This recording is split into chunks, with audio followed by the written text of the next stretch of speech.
We are live, ladies and gentlemen. What is up?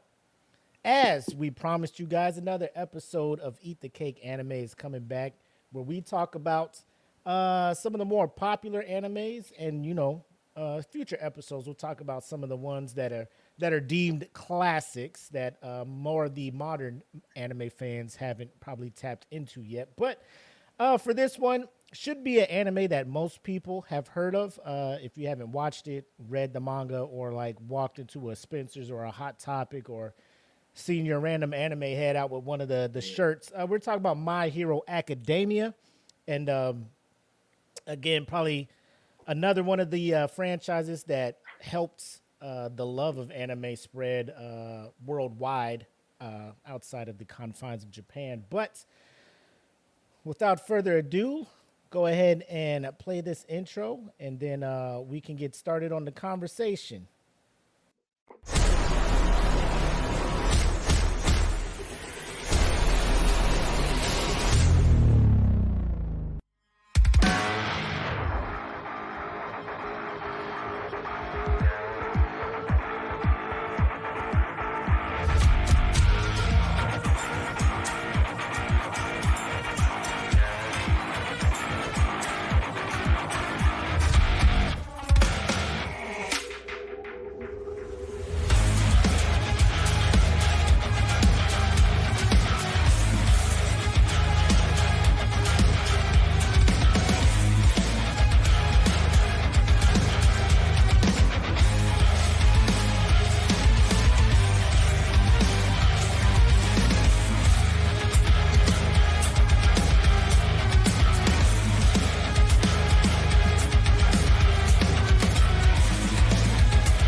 Ladies and gentlemen, it's probably one of the shows I look forward to doing the most. You know, we got Smoke Pit. I know Deante has a Saturday Night Nerds and stuff, but I like this one because we try to keep it low key, just a conversation.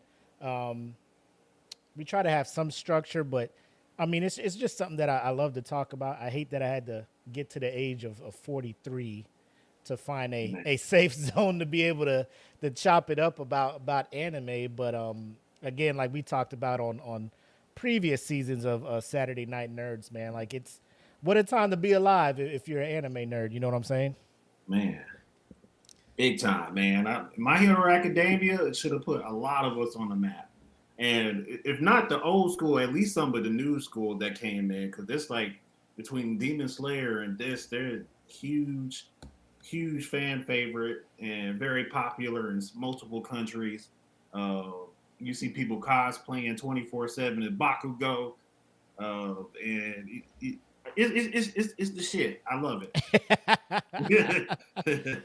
I couldn't have said it better myself, man. And it's one of those things where I know Kenpachi's not here, but we talked kind of offline after episode one. Probably one of the animes that started people theorizing and trying to generate the new big three. If you're a true anime head, you know the OG big three. I guess the only big three in most people's eyes: One Piece, Bleach, and Naruto. Based on I think it was manga sales back in the day in Japan, and the anime and stuff. A lot of people wonder why Dragon Balls isn't in it or Dragon Ball Z, things along those lines. But we don't make the rules, man. We just respect our elders who came before us and anointed, Bleach, Naruto, and One Piece as the big three. I've seen two of the three. One of the big three is still going on. So shout out to One Piece and the team and the creative mind behind that, man. Like, salute your endurance, my boy, because you keep it coming. And when you like, man, when you are done, you deserve all the rest, my boy. yeah, that's plus ultra right there, big Bro, time. true. But let us get started. Like we were talking about My Hero Academia. So of course, how we start over here on Eat the Cake Anime, we got to give you the breakdown on the creation of the manga before the anime, and a little background on the creator on that. So, ladies and gentlemen, let's get to our section, creating the manga.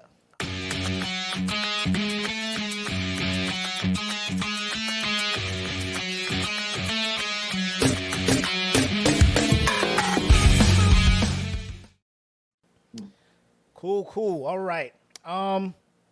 So it goes without saying. This one was created by, again, like I told y'all, episode one. I'm gonna try to do these names justice. All right. So if you know the person and you speak Japanese, don't come for me in the comments. I'm trying. Okay, I'm trying. But My Hero Academia, a manga series created by Kohei Hirokoshi, and it started because Hirokoshi was previously working on a couple of anime or mangas, Barrage and another one, but they ended after 2 volumes. So he was trying to figure out something, the next big thing, right? And Right. during this time, the phenomenon that was sweeping across the world was Marvel movies, MCU, superheroes, all of that. So he kind of looked at that, wanted to put a little, shonen spin on that. The protagonist that comes from nothing and becomes something fantastic. The old shonen recipe that has my nose open every time somebody creates one, man. You gotta love the underdog story, man. It's in the human nature to root for the underdog. They got a goal to achieve, man. They got to grind and rise their way up to the top. Yep. Yep. So mixing some of that, he goes to say he was a big fan of American films and comics like Spider-Man, the Sam Raimi ones, Star Wars, X-Men, Naruto being the main influence for the art style when it comes to creating and illustrating the manga. Dragon Balls, Ultraman, a lot of other things that came into it, but I think to me, he could not have been more on the head at this time. I think it was early 20. Let me bring it up. Make sure I'm not misquoting anything as far as when, but I want to say like 2013, I believe. They started creating and working on the manga. July 7th, 2014 is when it was published. So about 2013, maybe they were in the works before they started publishing it in July the following year. But to hit that on the head, to kind of mesh the superhero aspect with the shonen aspect, was like a match made in heaven at that point in media. Yeah. You know what I'm saying? Like you could not have put 2 perfectly good things together at the time. You know what I'm saying? Nah. But looking at that, coming up with that, and then releasing that. So as of April 4th of this year, 40 volumes have been released. So we're looking at about 10 chapters, 11 chapters or so combined to make 1 volume. So you're looking at about 400 chapters of this, if I'm not mistaken. Scroll down in here and look at this. Yep.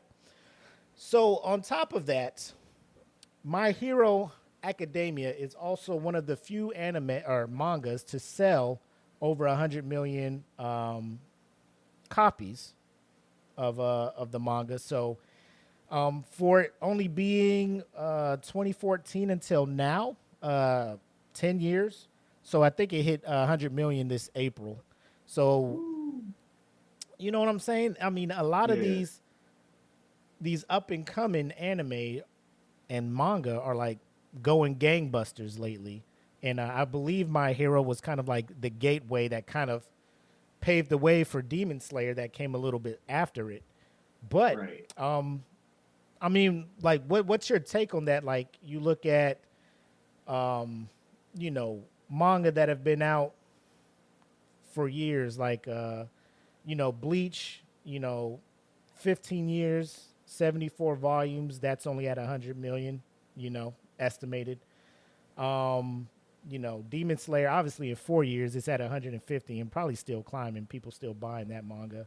Naruto's been out for like 15, 250, but The thing with My Hero is it's still ongoing, unlike Demon Yeah. Slayer. So more and more are coming. So what are your thoughts on that and the popularity of, I guess, more modern manga selling gangbusters like it's doing?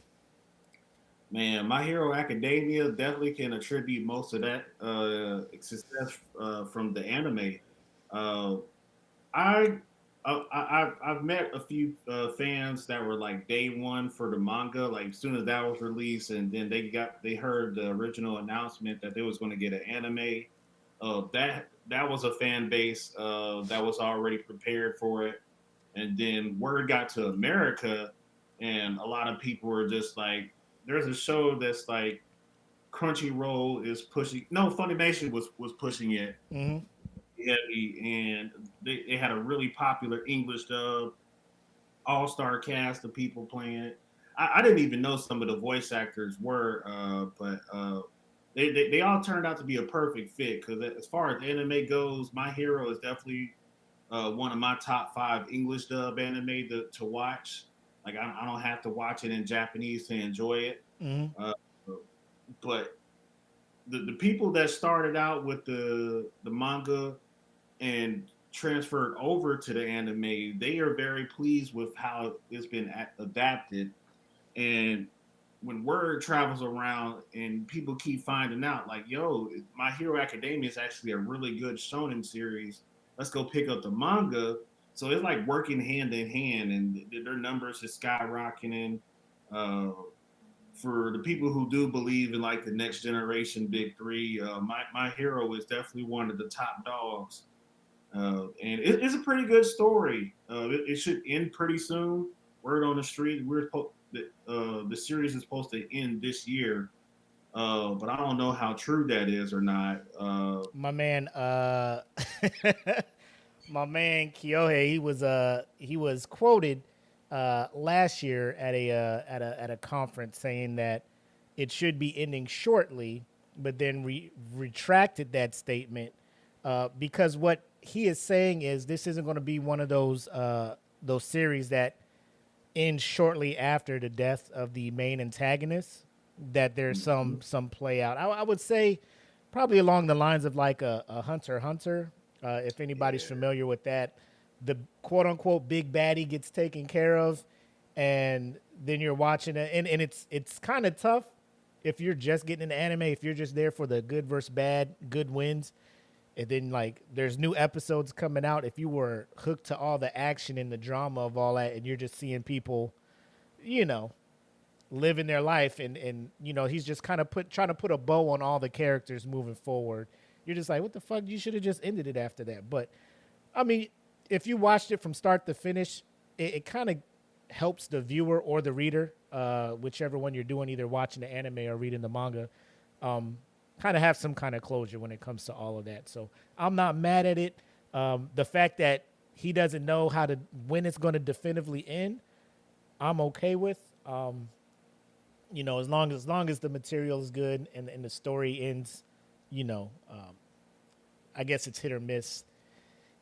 However he ends it, some people may like it, some people may not. But as long as you get to end it on your terms as the creator of this property, I'm all for it. So yeah, I definitely appreciate his efforts up until that. He's been a part of so much controversy since he put out this manga too. yes, There's been times where he was just like, I'm going to quit altogether because people didn't like what happened in a certain arc that he wrote, and it's just like, just let the man cook. Like, every author has done this before with their series. Why is it different with him? And all the harassment he's gotten on social media and all that made him like delete his accounts before, and like people wouldn't even know where to find him because he didn't have social media for a while. So yeah, it's, man, he sounds like a really good guy. It's a really fun story he wrote, and I appreciate uh, all the American homage that he's been paying with some of these characters. So I'm fine with My Hero and everything that's been going on ever since. indeed. So we do have people watching, and shout out to everybody who's tuning in. We got my man Black in here, the homegirl Jen, Aaron, Christine is in here. Blake just jumped in, so appreciate everybody tuning in. But I'll give this question to you, Deante. So Black is in here. He's never really gotten into the anime. He's asking if the manga would be a good starting place. So would you? I mean, the anime is started like a few episodes in, probably about 4 or 5 episodes into season 7. So I mean, it's not like you gotta wait week after week. You can actually binge the manga or binge the anime or read the manga. Which one would you prefer to put newcomers to this anime on? Yeah, because if it was Demon Slayer, I would have said start with the manga first for sure. But with My Hero Academia, it's a little bit laid back. Uh, it's a very down to earth story. You could definitely start with the English dub if you wanted to, so that way you didn't you put it on sub, you turn your head for 1 second, Bro, gone. What is a whole happening? art just came out. Who is this? Why they fighting? Bro, that is The one. sense of humor behind this comic too is just insane. Like it's almost like an American person wrote this series, and those of you who don't know like what My Hero Academia is about, it's basically Zuko Midoriya is he's a kid with a quirk, which is basically a superpower. Most of the planet Earth has superpowers, so it's just like you have to choose if you want to live your life the villain way or you want to choose to live your life the hero way. And he wanted to be a hero so bad, but actually, let me correct myself. He didn't have a quirk, and he gained a quirk from his mentor. That his mentor ended up being the number one hero in the whole in the whole world, including Japan, where his home is. And Izuku Midoriya gets sent to this academy called UA, and that's where they train to become professional heroes, and they'll save the day. But they have to train and do all the politics and PR that goes into it. But along the journey, he makes a lot of friends with his classmates. They all work together, and each and every character has their own individual personality and story that goes along with it. You can find one, pick a favorite, and get attached to them for sure. In English dub, it's very good voice acting. In Japanese, it's very good voice acting. I would start with the anime first, and then go back to the manga. Maybe that might help, like trigger some nostalgia. I agree. If it's already, in the animated form, it's easier to pick up and digest because trying to, I mean, you could get the Shonen Jump, app and read the anime that or the manga that way. But looking at it, if it's already in animated form and it's going, and we can confirm, it's pretty much there's not that much deviation from the manga to the anime, so you're not really going to be missing out on a whole lot. But after the anime wraps up, you want to go back and read the manga because there are some like side stories. There's some characters that don't get enough run in the show, but it I don't want to spoil anything. There are some characters that come up in the show in for a couple episodes and bounce, and you're just like, it feels like there's something more to that character, but Mm-hmm. the show's got to move on. If you go and read the manga, you can see exactly what. Because I mean, there's a lot of characters you'll get that feeling for, like, I'm feeling like there was something a little bit more behind this person than what they let on. So, Right. but yeah, I would say if you're brand new to this property, just start with the anime. You could just binge right through it, short episodes.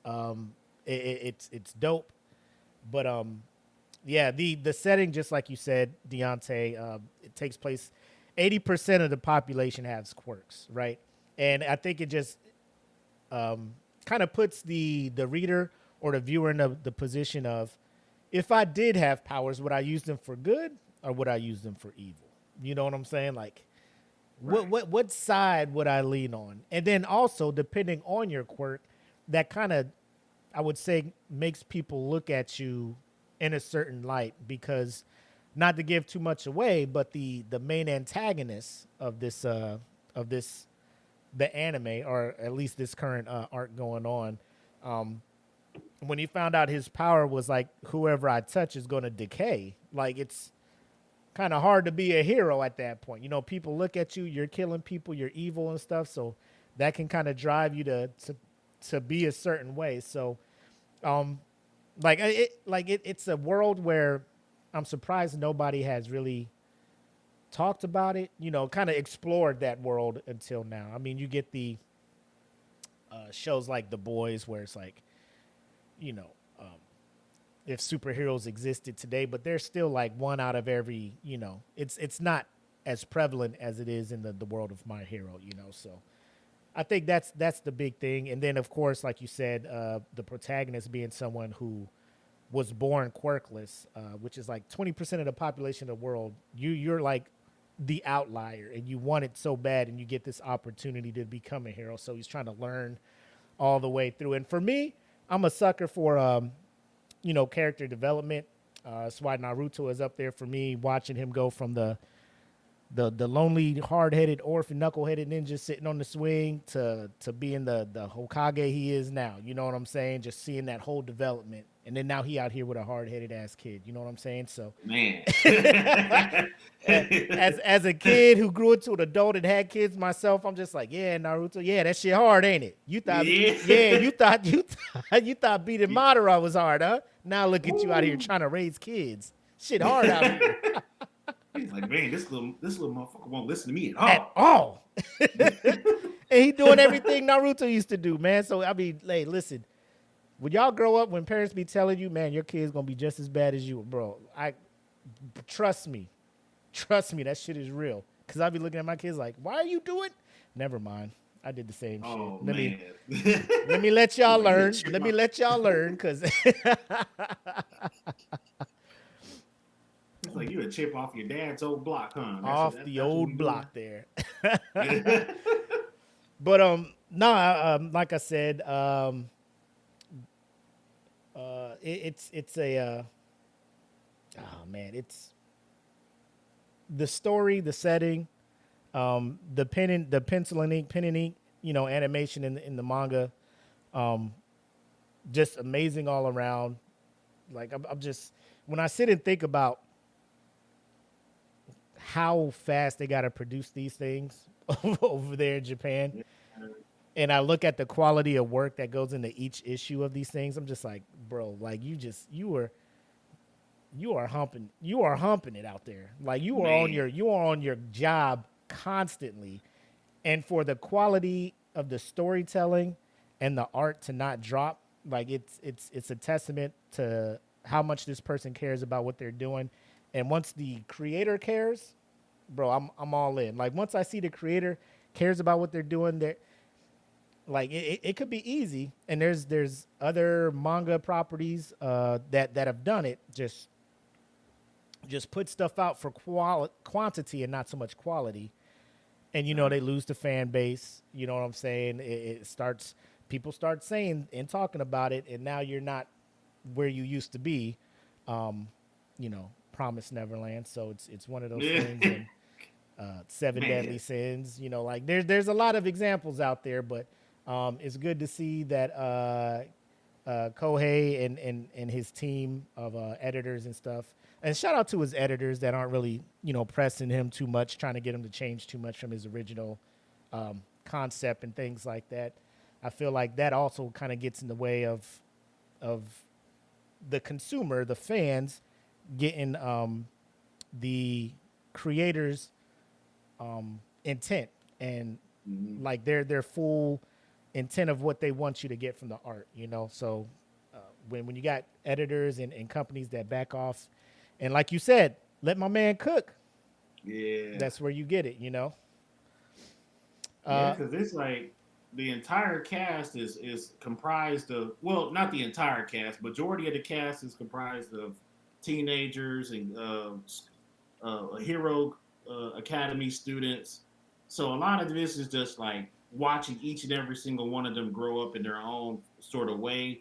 We get to watch Midoriya mature a little bit. Bakugo, woo! which is like he's a very interesting character that y'all will be meeting very soon. Even he grows up a little bit, so it's just like, man, to be a hero, you really have to put on like your adult shoes and get out there and face like things that you're afraid of and overcome things that was holding you back. So I really appreciate this story. Indeed, indeed. Yeah, Blake came on and he said he heard that it'd be a good introduction into anime. And based on your love of comics, Blake, I would say that, like, you know, Kohei was just like, I know a guy named Blake Hitman. I know what he's into. Like, this could not be the better. I couldn't name a better anime for you to get into, man. Like, easily, I think you'll tap into this one. I will say, I read the manga, but I was introduced to the anime before I read the manga.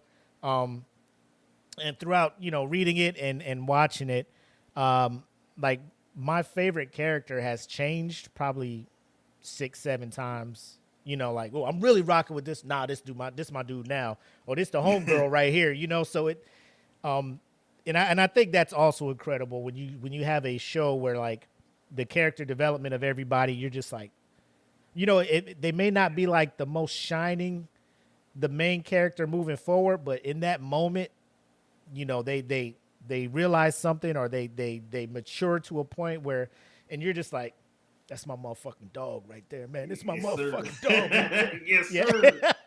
That's my motherfucking dog right there. Man, he grew up so fast. Yes, sir. But so we showed love to the anime, or the manga. Like I said, 100 million copies sold and climbing. So who knows where the final number is going to be for this one? But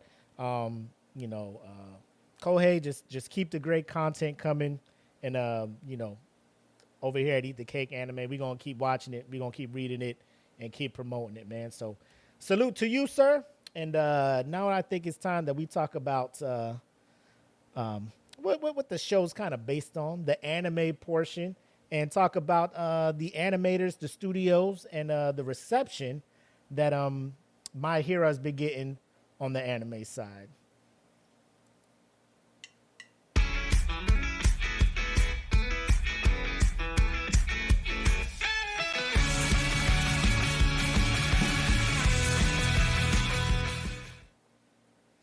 Yes, sir. So it didn't take long. When you put out a great manga, it starts selling gangbusters like that.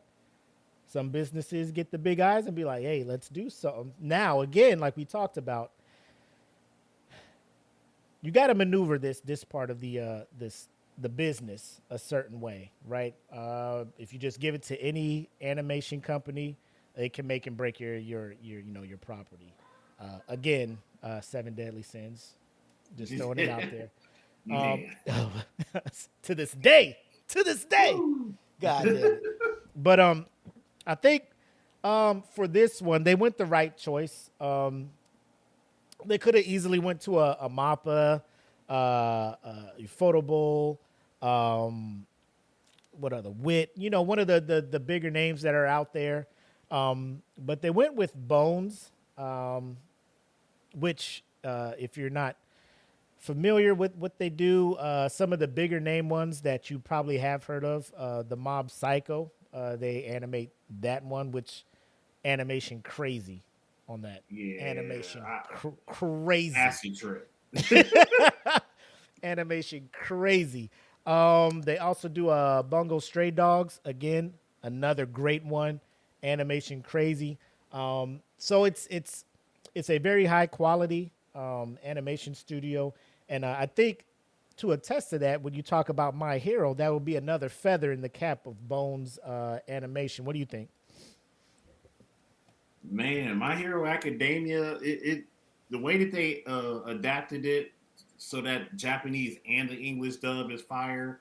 The characters have their own personality. They crack jokes the same way kids in America would crack jokes with one another. I what would I say about this? Because even the villains, they're in the same age range almost as the kids from UA. They go through their own trauma, and they have to deal with their trauma a certain way, different from how everybody else does.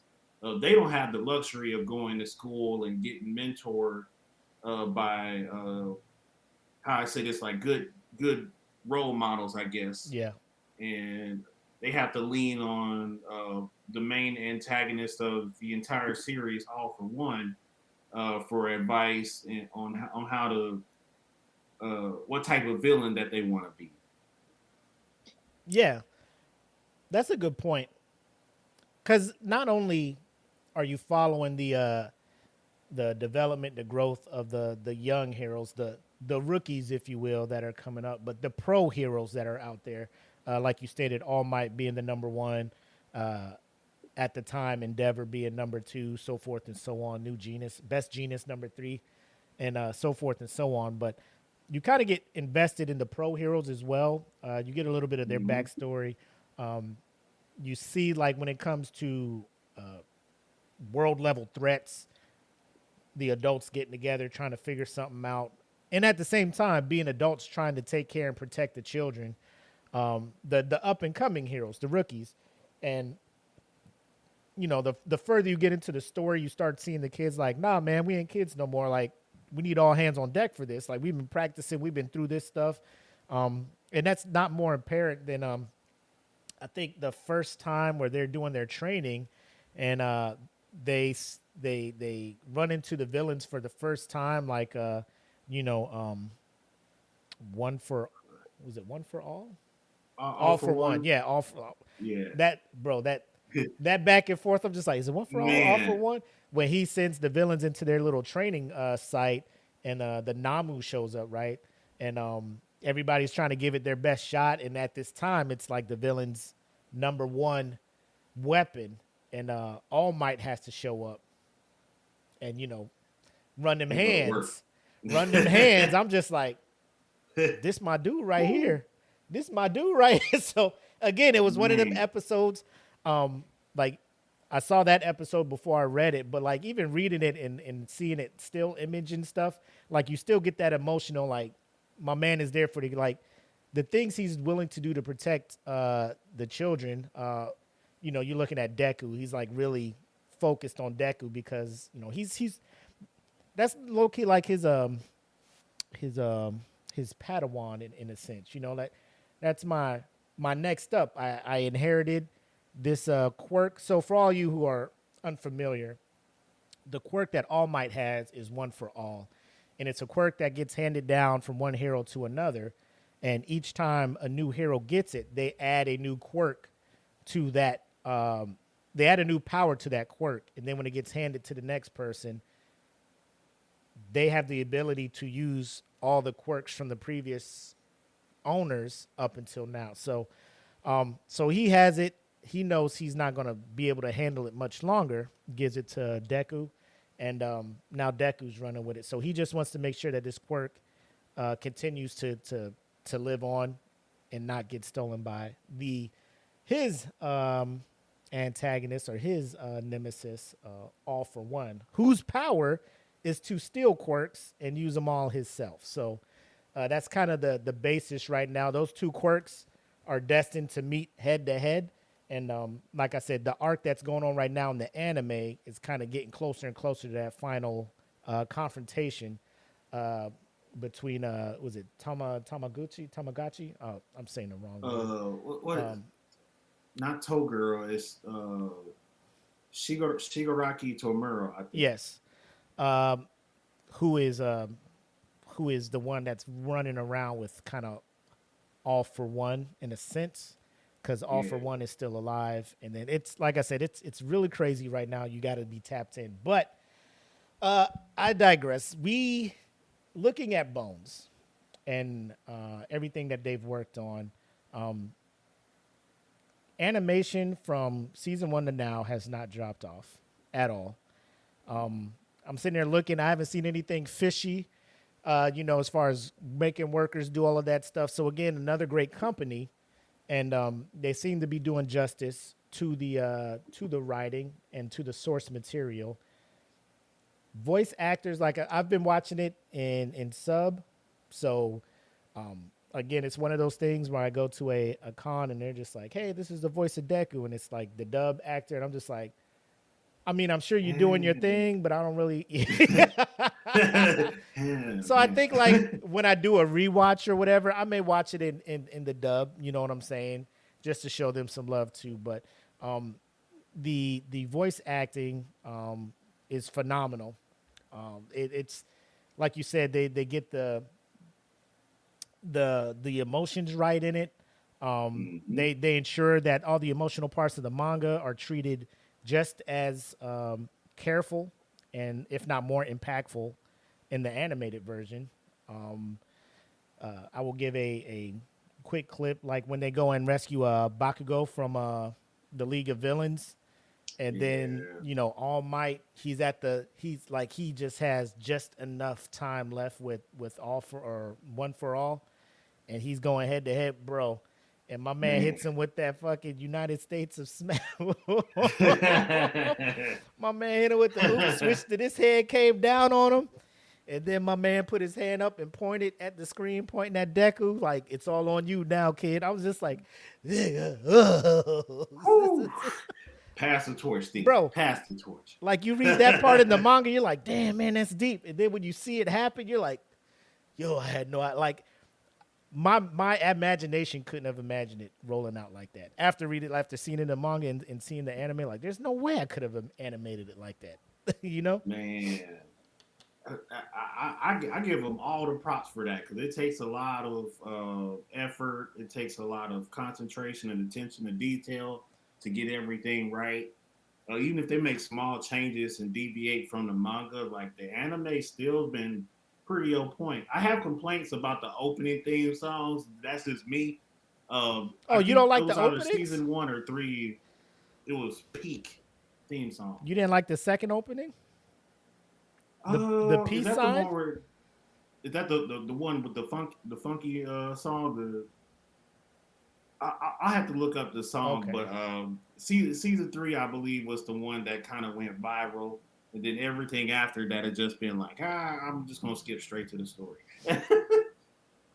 Now that you But bring it up, the story, like there, yeah, man, like there was one. It was called like Odd Future or something, and I'm just like, bro, that's the one. I'm not.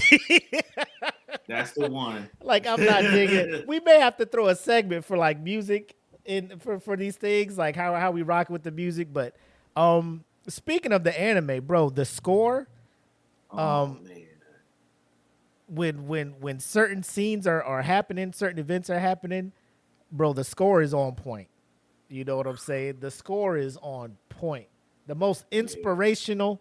I don't know who the conductor is in that studio when they're recording these things, but motherfucker, that shit, they probably have to have fire extinguishers at the ready.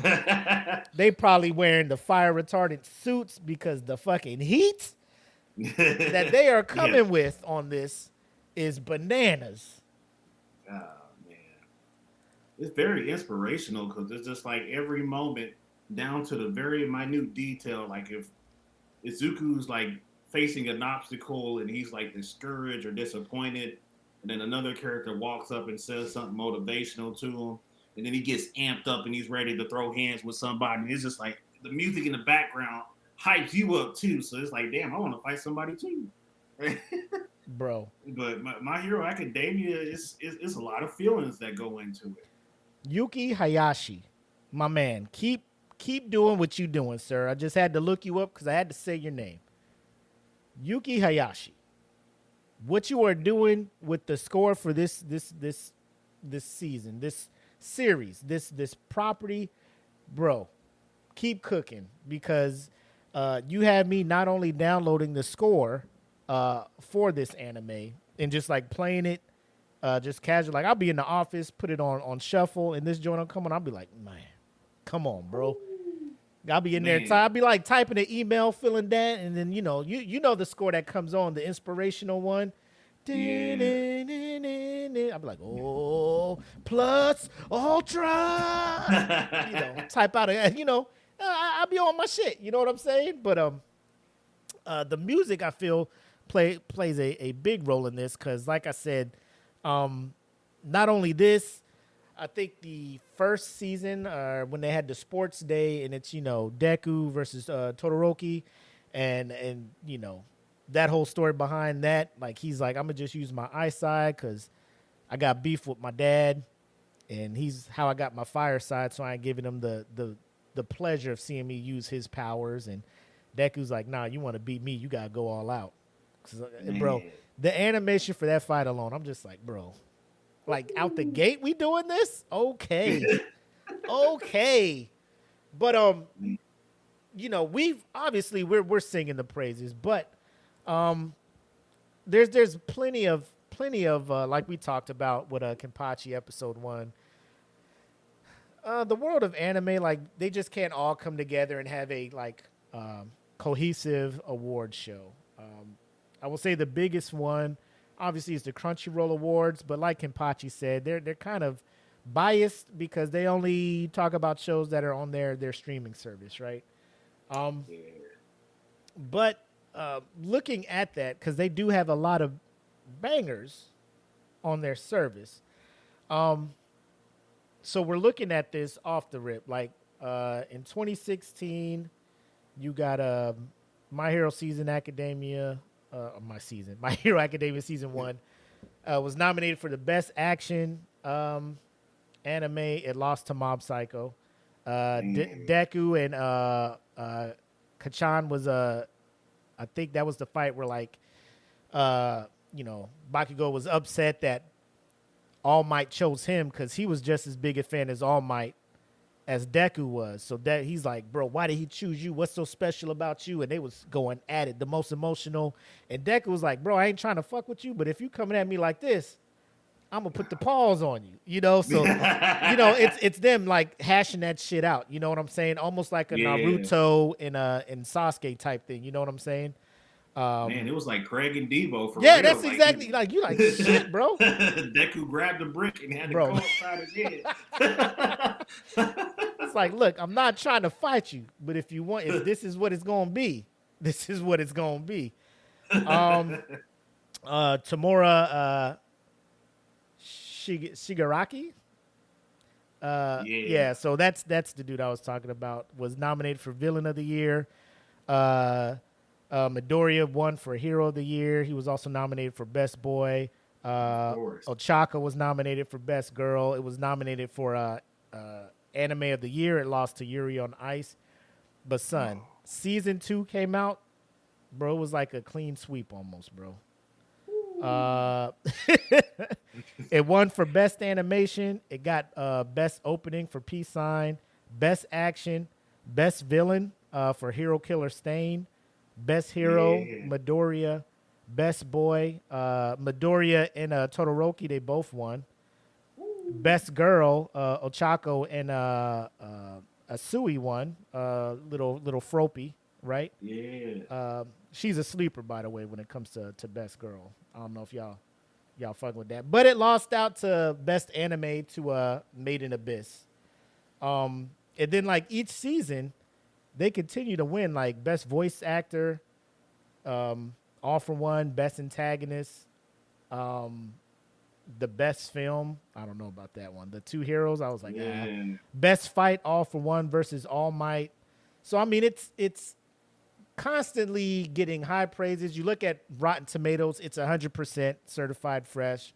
IMDb, I think, has it like 4.8 out of 5. So, I mean, it's one of those anime where you're looking at like you really don't see any cracks and weaknesses. But let me ask you this.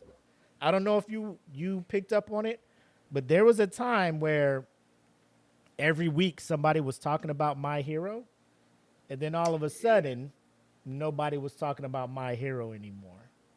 Did you notice that as well too?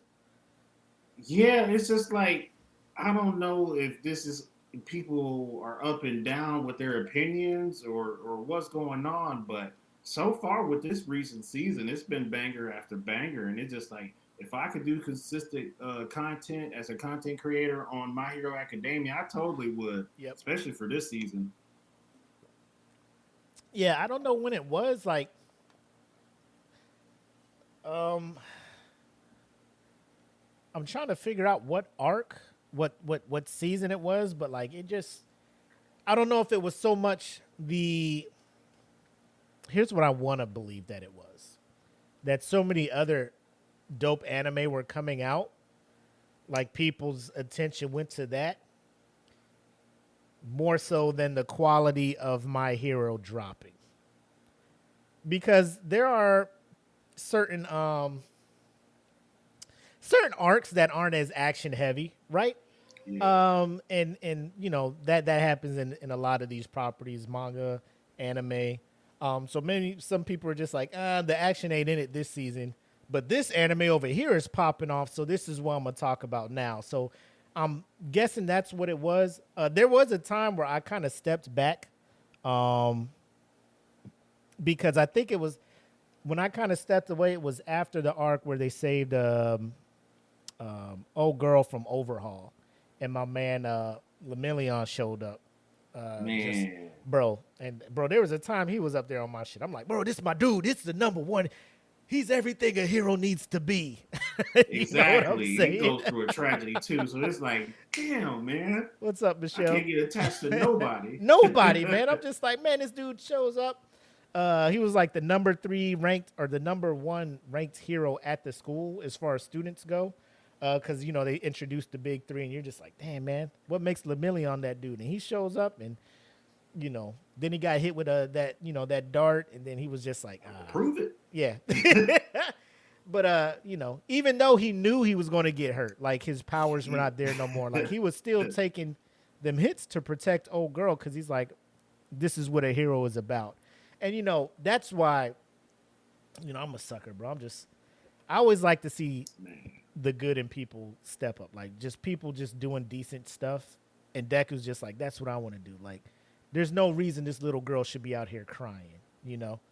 I'll do everything I can to save all the people that I can save and all that stuff. So I'm just like, this is what I'm about. But I think after that arc, I think they start talking about, oh, we're going to have a school concert, and, we got to come together and figure out how to put this band together and do stuff. And I'm just like, oh, it's one of these arcs. Yeah. And I kind of Man, fell I off. think I ain't one going to of hold it. I'm not going to hold nobody. I fell off of it. I ain't going to lie. Yeah, there was certain arcs where just like the pacing kind of killed the vibe a little bit. Like I followed along the story about as closely as I could, but it was just like there. You start the series off with the way you did, Yes. and you get to like a halfway point, and you're just like, man, I gotta take a damn break. It's like, this might not go over well with people. Yeah. Yeah. So I mean, it was. He went hard. Bro. Man. Let's talk about 0 to 100, man. Like you were Yeah. like, bro, man. These kids get no breaks, bro.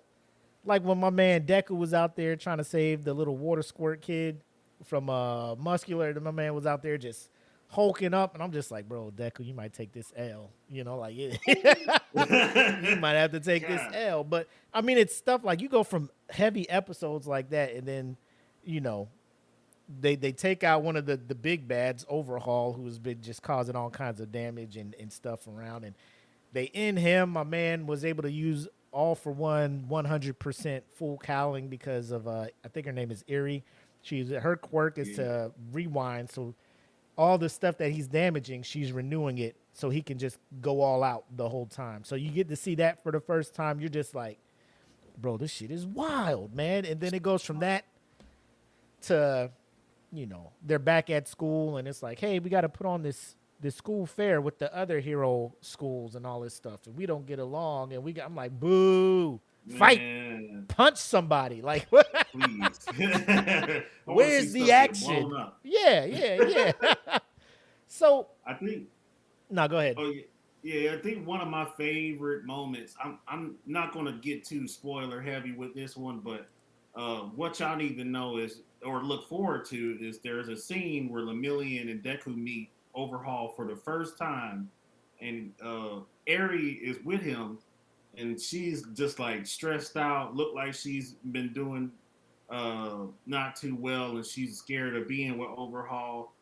Deku immediately picked up on the vibe, and he was just like, hey, if you want me to beat this dude ass, it's on right now. And they were standing there ready to square up and throw down with like a very dangerous villain out the gate, and whew, I got goosebumps from seeing that scene. And there's so many more scenes just like that in My Hero Academia. So look, you got a lot to look forward to. Yeah, I know exactly the part you're talking about. And like Deku was just like, bro, I'm about to fight this dude on sight. Like, I'm probably not ready, but you know, I'm gonna have to get there. Like, I can't let him take her because I could tell she doesn't want to be there with him. You Mm-hmm. know, so yeah, it's one of those where that happens, and that's probably why people kind of fell off because you know Demon Slayer comes out and people are just like, bro, this is the new hotness. JJK comes out, this the new hotness.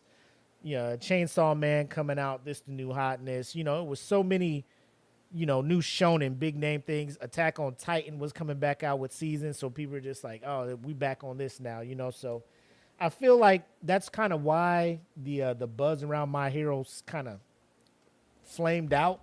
Now you got like Mm-hmm. Kenpachi talked about last week, Kaiju number 8 is on the scene. But here we are still talking about My Hero, just putting it out there. Yo, dope, dope show. Please check it out. This season 6 was probably one of the best seasons of anime that I can recall in a while. The the last few episodes, the reveal of who bro, I ain't trying to spoil it, but Endeavor was just like, nah. No, no, no, Wait no. a minute. Wait a minute. You died. So you Yep. thought. That's what Well, I I got wanted some you to think. explaining to do. Yep. Bro, that whole family going through some shit, bro. That whole Ah, family been me. through some shit, man. But um this Saturday it's about to be real. This Saturday is about to be real, man. And I can't fucking wait to see this It's new going down. episode coming up. But before we get to the next segment, I gotta ask you, in the anime so far, what's your best moment and who, as of today, is your top hero? Let's see. I may have to do two because I know pro hero and student wise, man, it's so hard to just pick a guy. And everybody's had their moment to shine in this series. That's what's so crazy about it. Because outside of One Piece and maybe somewhat Naruto and Bleach, not a whole lot of anime will give each and every single character their moment to just go ham. Right. And in My Hero Academia, everybody has gone ham at least once. So it's just like, who had the hammiest moment out of all these guys? When I first started the series, of course, I was team is Midoriya, but I also really liked Ingenium, who is what is his name? Ida, something Ida, and he's the class president Yep. for Midoriya's class, and his brother let him inherit the suit. His quirk is basically super speed. He has an engine in the back of his legs, and he can just take off on people. Uh, he got the suit in the Stain arc, where it was one of the most iconic My Ooh. Hero villains. And man, him and Todoroki and Midoriya went through hell just to take Stain down. But they were about that life, though. And those whole 3 or 4 episodes were like my favorite moment. Uh, so that's the student hero for me. Ingenium, and I guess I could tie him with he's the guy with the dark bird. I can't remember. I can't remember his name Oh, off the top of my Tokiyami. head. Yeah, he's a pretty dope character too. He's had about a couple arcs where he went crazy. As far as pro heroes go, I would say Eraserhead. Eraserhead has the quirk to turn off your quirk, Yep. and whew, that is very inconvenient for the ops. So I would say that's probably like OP as hell, bro. Like yeah, he's like a broken character, but I love how they how the writer writes around that. You know what I'm saying? Because it'd be too easy. He just show up and stare at somebody. Like if he blinks, loses eye contact or anything. So that's why he continues to walk around with them eye drops. Or is somebody got to continually like moisturize his eyes while he's staring? Because like one blink or whatever, bro, and it's trouble. So right. But he's got to go into combat with like that, and only thing defending him is them hands and that little cloth that's wrapped around his neck. Like God. Yep. Man, bro, the character list for this thing is ridiculous. Like I said, there's and you said it too. There's so many you can choose from. But like if I was gonna go with favorite moment, I'd have to say, you know, when my man Lemillion was out there, aka Mirio, was out there fighting Overhaul, showing up, saving Erie. That was a moment for me, man. Like I was like, my man is up here. When it comes to like Shoto Todoroki, man. Like I ain't sleeping on Deku. He out here doing his thing. Like I love when he kind of went in this, was it previous season? Late last season when he was like on his vigilante. It's all on me. I got to take care of this stuff. And you can see Deku art. Yeah, when his costume started getting a little, you just like, ooh, my man is not, he down bad right now. My man down bad. He about to fuck something up for real, waiting for my man to show up. He's like, I'm just waiting for him to show up. When he show up, it's on sight. And his friends came through and the power of friendship thing. But, you know, I allow it. He was in a dark place. He a kid. Let him come back to the light. For Pro Hero, damn. Eraser is up there, man. Eraser is up there. I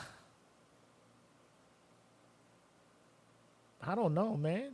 I'd probably be right there with you. No, you know what? I'm gonna give that shit to Hawks. Yeah. I'm gonna give that shit to Hawks. He had to play triple, double, quadruple. My man was what's that shit with LL Cool J? In Too Deep. Yeah, in the trenches, man. My man had to be, bro. He had to be on some real grimy shit. My man had to kill somebody, and bro, that shit set a whole nother, knocked over a whole nother thing of dominoes that's affecting some other people. But bro, he had to triple, quadruple agent. You know, he's a double agent. He's a triple agent. Quadruple. For a minute, I'm just like, I don't know whose side he on for real. Man, you got a problem. This is a problem. Yeah, I would say it's probably between. For a minute, it was between Hawks and Endeavor. Like at first, I wasn't fucking with Endeavor, but when he came through, I think when he was just anointed being the #1 hero, came through, took out that Namu, and I was with him and Hawks was both tag teaming it. I was like, all right, Endeavor, you may have something here. But then this last reveal, I'm just like, nah, you ain't shit to me, bro. Like you still a real one, but you ain't real. You know, you got some things to work out. Hawks is back too. Like Hawks is my boy. But nah, Eraser, man, he's my dude. Like, I just didn't want to double up on your pick, but yeah. So if you had to pick your favorite villain, who would it be? I know him. At this point, it might be low-hanging fruit if I say Stain. Stain, man, I'll switch it up for this one. Stain. Nah, if Stain's your dude, man, because he was like, I know y'all kids, but I'm going to still fuck y'all. Like the reason for his existence, like once you figure out why he does what he does, you be like, all right, I fucks with this guy. You know what I'm saying? It's not like he just doing shit just to do shit. There's a purpose to it, you know? God, in My Hero Academia, it gets real pretty fast. So characters do die in this series. Like, you get caught lacking by the wrong villain, they'll off you. Like, you ain't coming back, bro, for any more seasons. at all, bro. At all. Stain was a whole serial killer. He was taking out other superheroes that he didn't approve of or didn't meet the bar that he wanted them to meet. So you're just like, hey, you ain't shit compared to All Might, so you gotta go. Yeah. You're not a true hero. You're not doing it for the right reasons. That Exactly. therefore you gotta go. Like people that are just in it for the fame, he was taking them out, bro. I was just like, God damn. My Please, man wild. Stain wasn't no, My no man joke wild. at all, man. When y'all meet him, y'all see why we're raving over him so much. Mm-hmm. I already forgot what his quirk was, but it was pretty nasty. It's it's not blood. It's something with the blood. So like if he cuts you and tastes your blood, like you freeze, like you can't move. You know what I'm saying? And that's how he uses it. Like once he freezes you, like he ends you at that point. So good on I think it was your boy uh Idia or Yeah. yeah, who figured it out in the middle of the fight because once they figured that out, it kind of helped them turn the tables on him. Yeah, Uh, 'cause they had to keep their distance from yeah, him. yeah, yeah. Um, I think for me, fuck, man. Right now, the person I'm fucking with right now is probably Dobby. Oh man. Now that full arc came through, I'm just like, Whew. you He the could, man now. like you He the could man you now. could be mad. I fucks with you. I understand. You know, I understand why you mad, bro. You know, you just trying to, make your dad happy, and he like, chill, pop, like, chill out, get out of here. Yeah. And you just like, all right, bet. You know, you got a favorite kid, you ain't fucking with me. Your firstborn, all right, fuck it. Hey, Yeah. listen, I'm gonna show you something. So yeah, this next episode about to be wild. But yeah, first of all, hey, thanks for tuning in, Black Man. Appreciate it. And if you get back to listening, solo leveling is the truth, man. But season 1 is done, so if you need something to tie you over, My Hero's here for you. That's a fact. I would say the one that is probably intriguing to me is Himiko Toga. Yeah.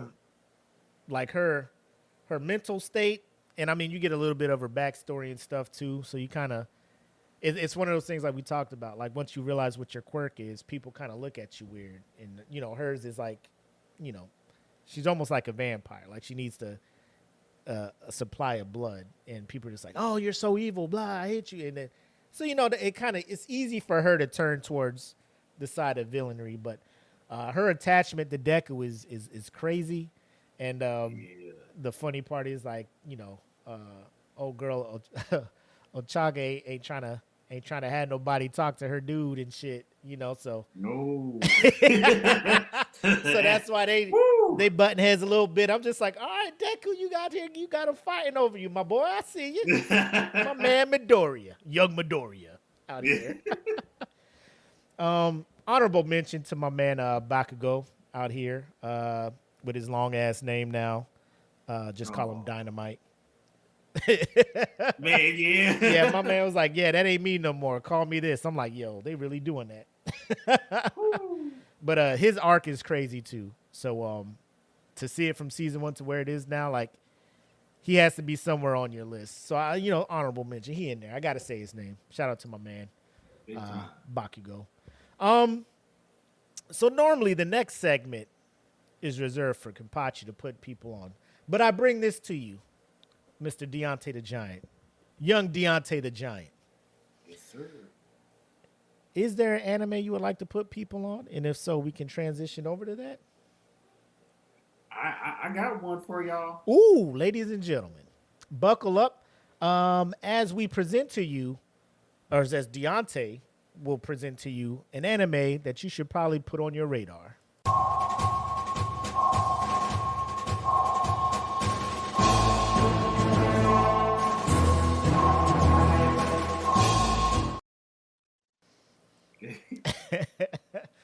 What you got for him, man? I don't know if I mentioned this last week or not, but I know with Kimpachi shouting out to Kaiju number 8, that's definitely really heavy on my watch list right now. I'm a little bit behind on a few episodes, so But I'm happy because now I get to binge it all the way through. There it is. Uh, I've read the source material before the anime came out, and that was the one thing I look forward to the most. Even more than Chainsaw Man and Kaiju number 8. About 3 episodes away from being done with season 1, and they're already talking about season 2 is getting the green light. So Mm-hmm. I'm very happy with how people are receiving that series. The series that I will put y'all on this week, if I haven't mentioned it before, is Delicious in Dungeon. Uh, that anime is off the chain. I mean, if you been tapped in with That Feeling Podcast Network and you watch all the what is the name of it? Queens of Nerdum on Friday, uh, The Fallen Star. the Fallen Star Friday. If you watch any of that, it's kind of the same energy with Delicious in Dungeon. It's a D&D anime baby love child story that you can watch on Netflix. Season 1 just ended, and oh my god, it's like 13 or 14 episodes of just straight up goodness. Uh, the way that the characters crack jokes back and forth with each other, you can watch it in English or Japanese, and the sense of humor would still be there. And I love the cast. The cast is good. The story is off the charts. Um, you may be able to catch up. I'm not sure how fast season 2 is going to drop, but season 2 got greenlit quick. Yo, yes. And when you start that show, you'll see why. It's so good. There's consequences in the story. Like if you screw up, you're going to get your fade ran. There's no plot armor. Not a traditional shonen story. It's just like a team of people, and you follow along as their progression goes. There's Laos, I believe, which is the tall man, blonde-haired guy in suit of armor. Chill Chuck, which is like he solves all the booby traps in the Treasure Hunter. He's what is he called? He's called a half foot. His race of people is called a half foot. They have a dwarf, who's by the name of Sensui. No, Senshi, and he does all the cooking. So Delicious in Dungeon is basically a story of all these travelers going through a dungeon together, taking down monsters, and then Senshi cooks them up and makes them look like a sexy hot plate of foodie goodness that you can eat.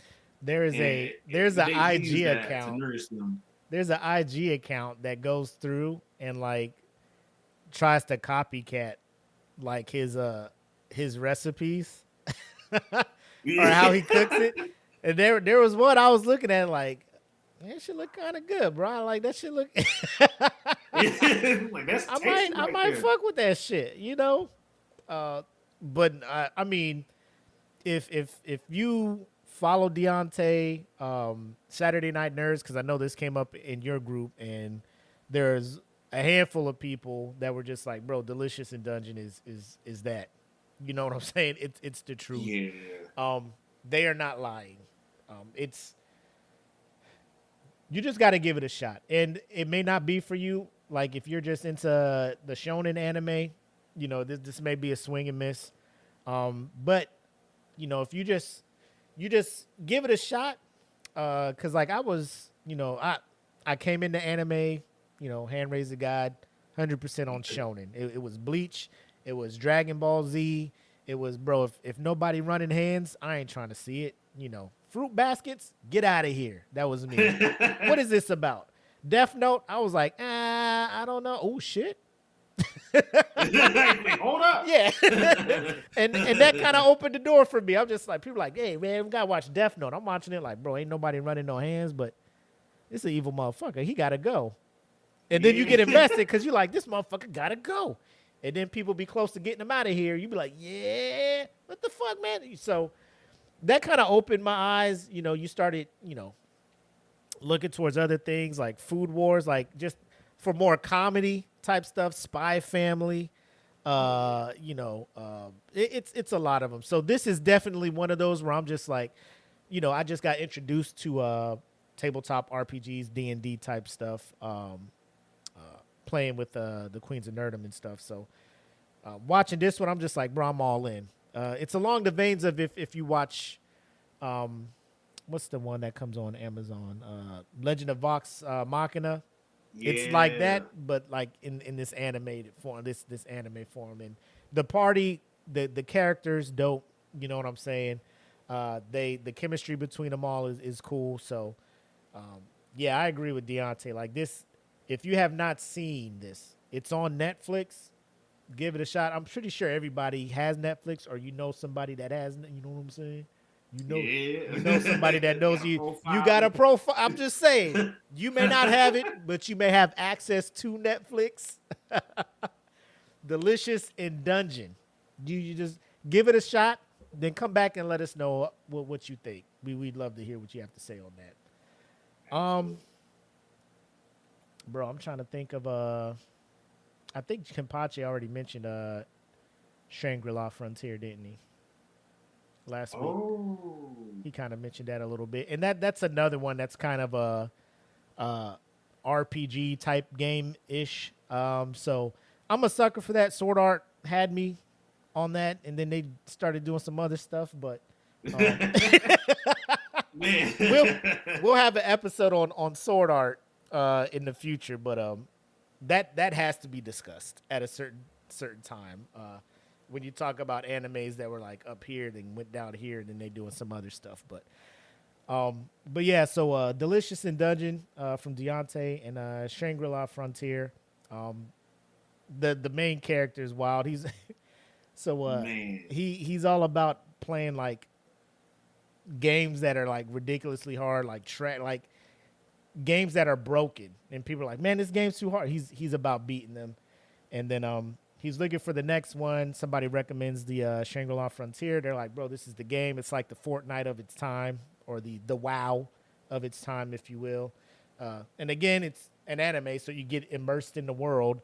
Um, and he's that dude that's just under leveled, trying to take on over leveled characters because he has the skills to do so. And the character he creates is wild looking. So I mean, you got to check it out. I know it's on Crunchyroll. That's where I've been checking it out at. I'm pretty sure it may be on some other sites. But yeah, I guess the theme of put on your radar this week is kind of getting into these RPGs Yeah. type anime. So yeah, Delicious in Dungeon and Shangri-La Frontier, put them on your radar. But I think it's time for us to get back to our regularly scheduled programming.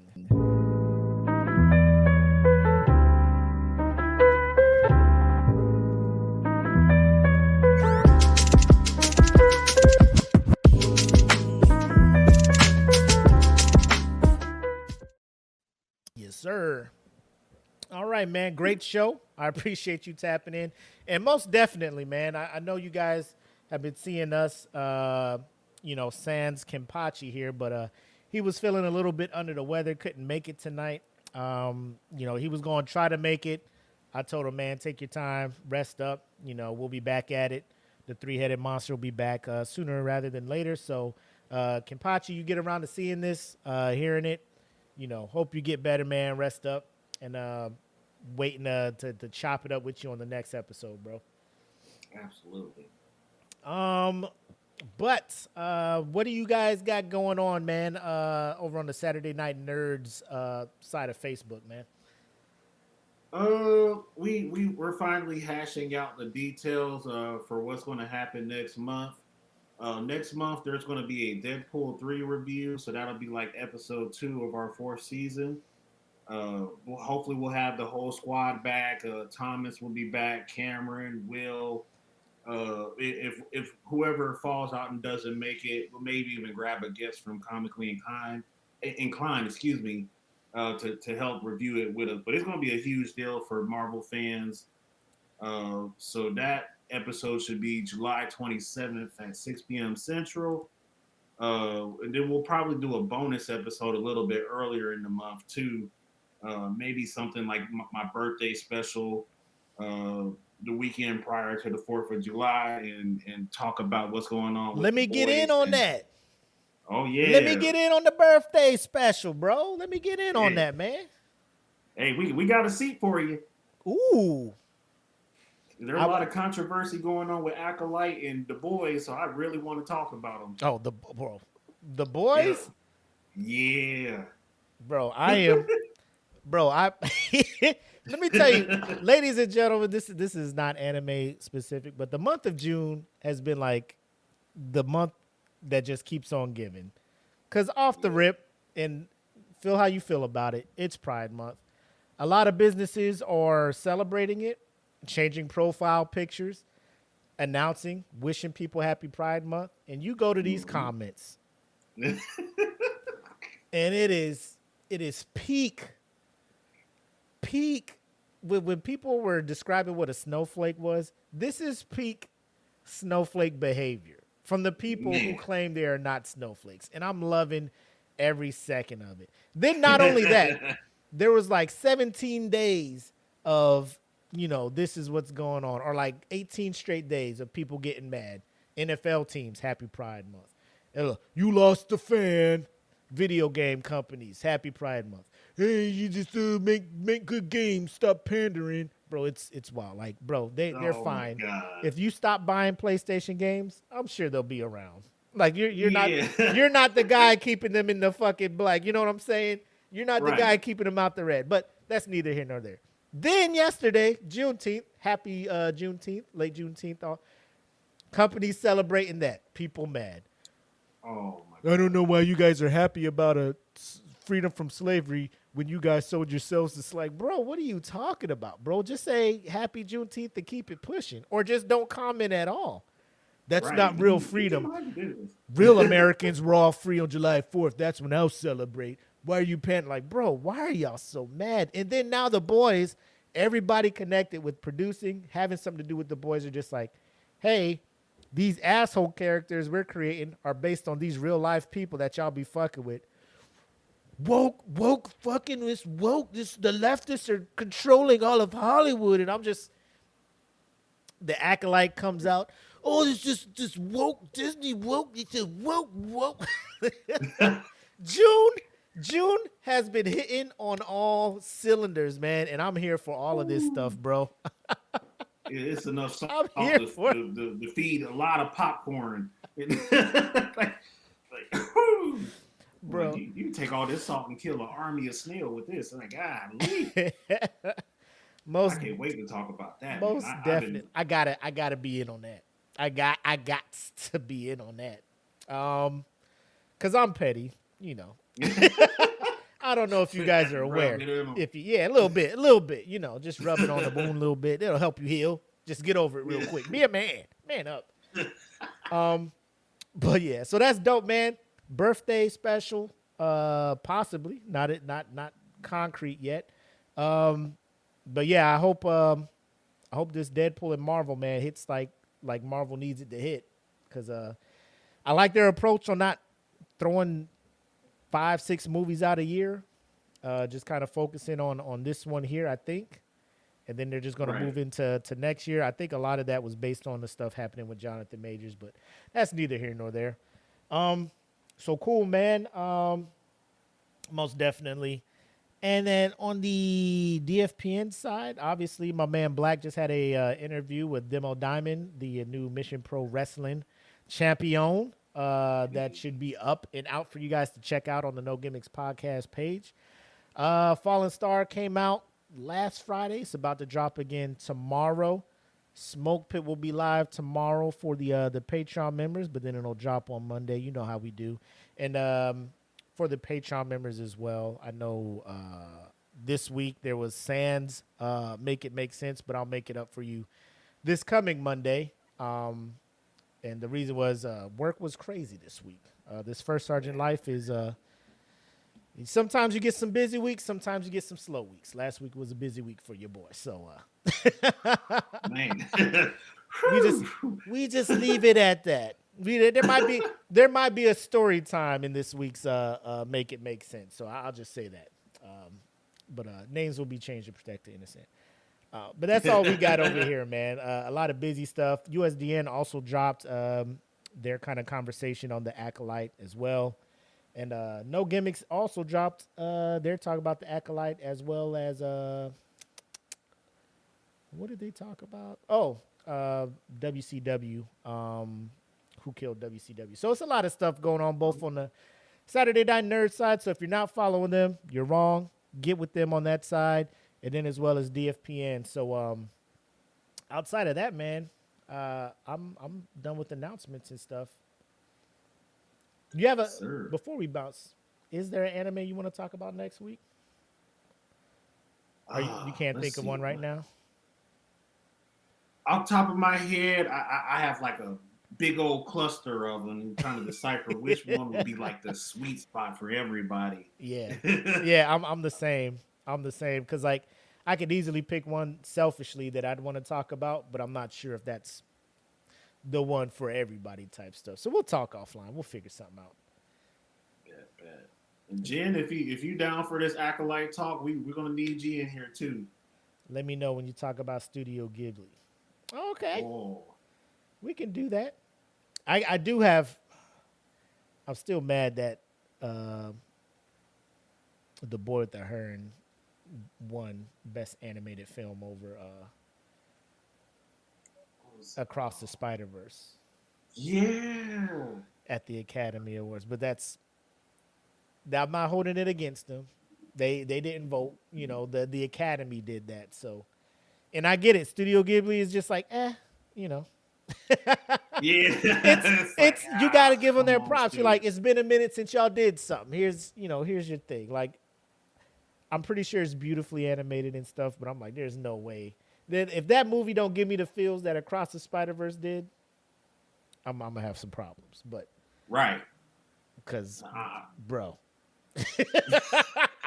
Spider-Verse was that work. Yes.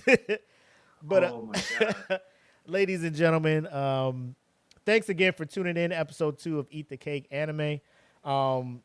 We appreciate everybody who tuned in, everybody who left a comment. If you know somebody who digs anime, go ahead and share the stream. Have them come through to the page. Follow Saturday Night Nerds, DFPN. All of that good stuff, man. That's where all of your anime talk will be happening. So, unless you got anything else for them, my boy, we can go ahead and play the outro. Thank you for having me. Hey, anytime, my guy. Y'all take care. Be easy. Peace. Peace.